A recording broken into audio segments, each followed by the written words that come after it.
Welcome to our channel. இப்போ எறா பிரியாணி பண்ணுறதுக்காக இண்டியா கேட் பாஸ்மதி ரைஸு ஒரு 3 கிளாஸ் எடுத்து வாஷ் பண்ணிவிட்டு ஒரு 3 கிளாஸ் தண்ணி ஊற்றி ஊற வச்சுருக்கேன் நான்.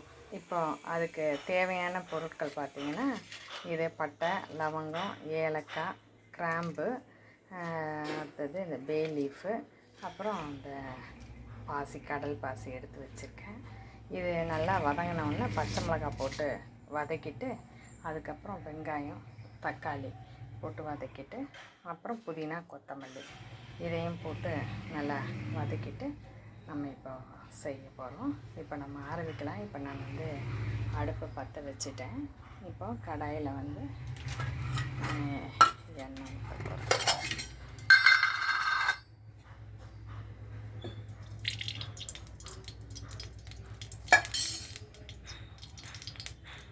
எண்ணெயும் நெய்யும் கொஞ்சம் ஆட் பண்ணி ஊற்றிக்கிறேன். நான் ரொம்ப ஆயில் சேர்க்க மாட்டேன் அதனால் இவ்வளோ தான் ஆயில் சேர்த்துருக்கேன். இதில் ஒரே ஒரு ஸ்பூன் கீ மட்டும் சும்மா வாசனைக்காக சேர்த்துக்கிறேன் நான். இது சூடானது பட்டை லவங்கம்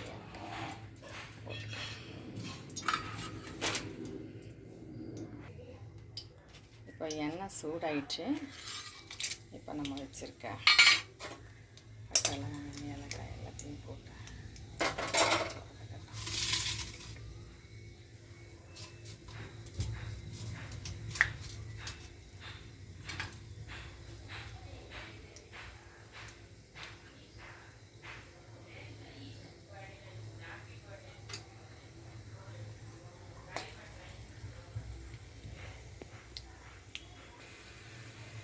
இப்போ இதில் பச்சை மிளகாய் போட்டுக்கிறோம். இது கொஞ்சம் வதங்கட்டும். இப்போ 4 வெங்காயத்தை நான் நீல வாக்கில் அரிஞ்சு வச்சுருக்கேன். அதை இதை சேர்த்துக்கிறேன். இப்போ இதில் கொஞ்சம் உப்பு போட்டுட்டு இதை நான் கொஞ்சம் வதக்கிறேன்.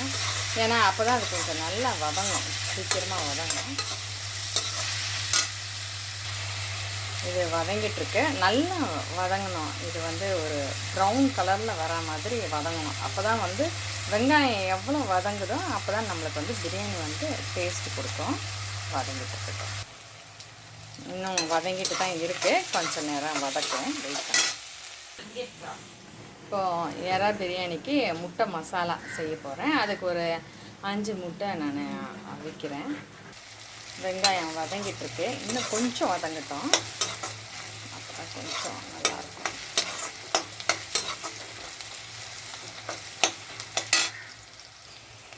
இப்போ பாருங்கள், இது நல்லா கொஞ்சம் ப்ரௌன் நிறமாக வதங்கிட்டேன். இப்போ நம்ம இதில் இஞ்சி பூண்டு பேஸ்ட் ஆட் பண்ணிடுவோம்.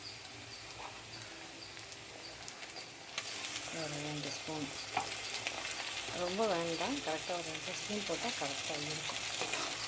ரொம்ப ஆகிட்டா இஞ்சி பூண்டு வாசனை அதிகமாக தெரியும். அதனால் இப்போ நல்லா வதக்கிட்டு நல்லா அந்த பச்சை வாசனை போகிற வரைக்கும் அதை கொஞ்சம் வதக்கணும்.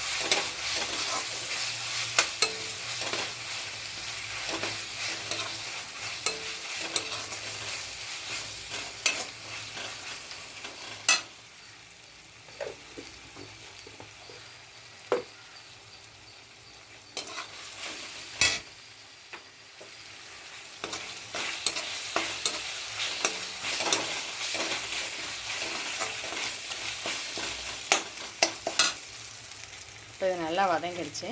இப்போ அறுத்து வச்சுருக்கேன் 4 தக்காளி பழத்தை இதில் நம்ம சேர்த்துறோம். சேர்த்துட்டு நல்லா வதக்கிட்டோம்.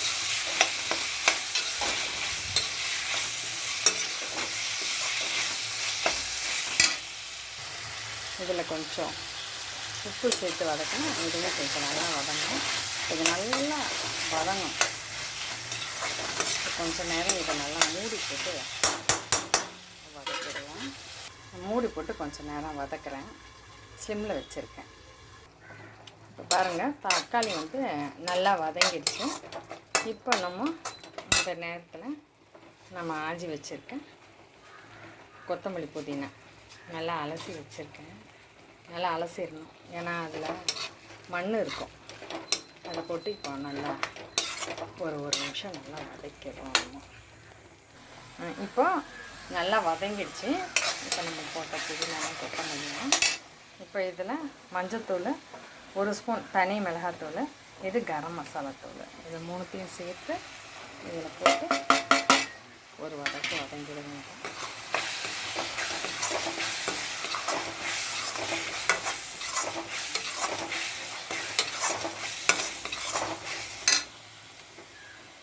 இப்படி நல்லா வதக்கி செய்யும்போது பிரியாணி நல்ல டேஸ்ட்டாக இருக்கும்.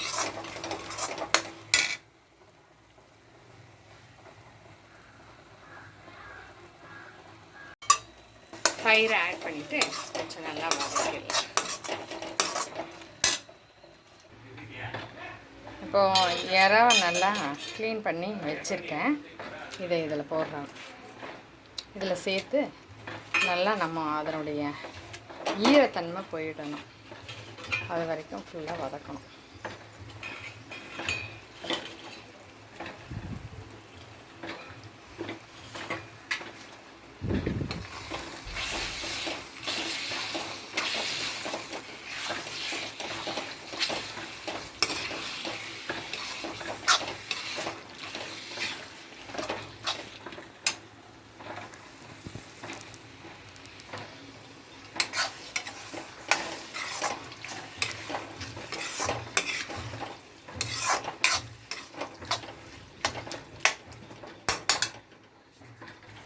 இப்போ முட்டை நல்லா வெந்துருச்சு. இதை நான் ஆஃப் பண்ணிடுறேன். இப்போ வதங்கிட்டுருக்கு. இன்னும் கொஞ்சம் நல்லா வதங்கட்டும். நம்ம அதை தண்ணி இன்னும் கொஞ்சம் இறங்குச்சுன்னா நமக்கு டேஸ்ட்.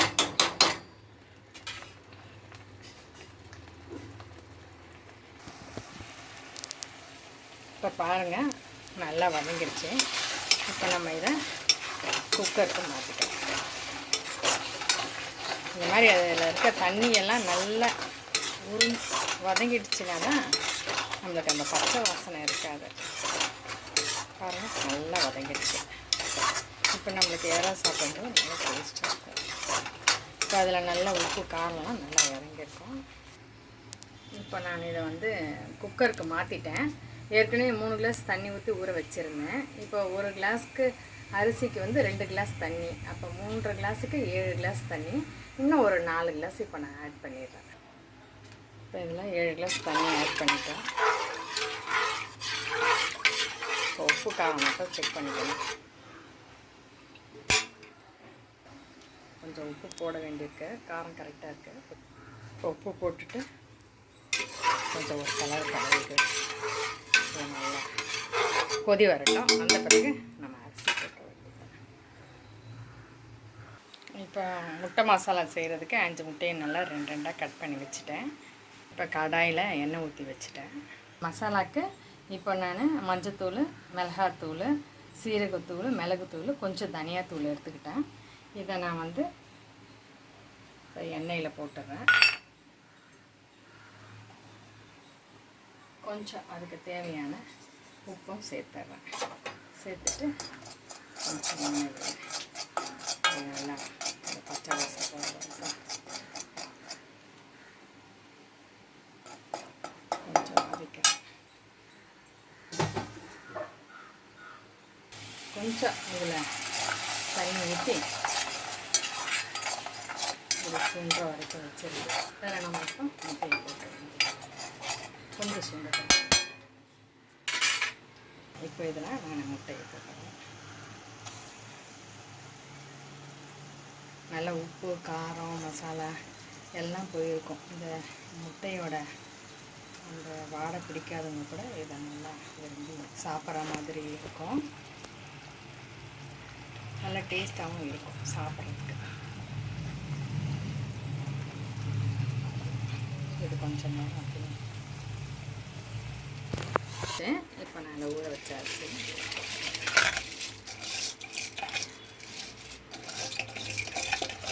இப்போ கடாயில் வதக்கிட்டு இதில் நம்ம மாற்றி செய்யும்போது என்னென்னா நல்லா வதங்கியிருக்கும் எல்லா பொருளும். இப்போ குக்கர்லேயே வதக்கும் போது நம்மளுக்கு சரி வர வதங்காது. நம்மளுக்கு கொஞ்சம் இடையூறாகவும் இருக்கும் வதங்கிறதுக்கு. ஹைட்டாக இருக்கும் குக்கரு. நம்ம கையை விட்டு ரொம்ப நேரம் வதக்கிறது.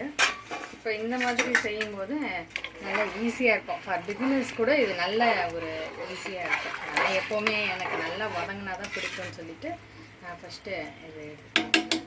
இப்போ ஒரு வாட்டி உப்பு காரம் பார்த்துட்டு தண்ணி கொதிக்கிறோம். நல்லா கொஞ்சம் நேரம் இப்படி இல்லை நம்ம வந்து அந்த கொதி வந்துடுச்சு. இப்போ இதில் வந்து நம்ம ஒரு அரை எலுமிச்சை பழத்தை நல்லா பிழிஞ்சு விட்டுடலாம். குக்கரை மூடி போட்டுடலாம். வந்துடுச்சு. நம்ம இப்போ விசில் போட்டுடுறோம். போட்டுட்டு நல்லா ஸ்லோ பண்ணிவிட்டு டைம் பார்த்துட்டு 10 நிமிஷம்தான். விசில்லாம் வரணும்னு அவசியம் கிடையாது. 10 நிமிஷத்தில் ஆஃப் பண்ணிவிட்டு ஒரு 10 நிமிஷம் கழித்து நம்ம எடுத்தோம்னா பொலன்ட்டு பிரியாணி ரொம்ப டேஸ்ட்டாக இருக்கும். மசாலா நல்லா ரெடி ஆயிடுச்சு. நம்மளுக்கு நல்லா காரம் சாரமாக இருக்கும். இப்போ 10 நிமிஷம் ஆயிடுச்சு. நான் கேஸ் ஆஃப் பண்ணிட்டேன். இப்போ நம்ம இதை திறந்துடலாம் குக்கரை. நம்மளுக்கு பிரியாணி எவ்வளோ பொலன்னு வந்துருச்சு பாருங்க. நல்ல வாசனையாக இருக்குது.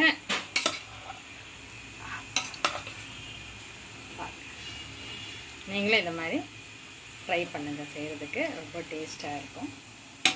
கமெண்ட்ஸில் நீங்களும் இந்த மாதிரி செய்கிறதுக்கு ட்ரை பண்ணுங்கள். எங்கள் சேனலை சப்ஸ்கிரைப் பண்ணுங்கள், லைக் பண்ணுங்கள், ஷேர் பண்ணுங்கள், கமெண்ட்ஸ் பண்ணுங்கள். தேங்க்யூ.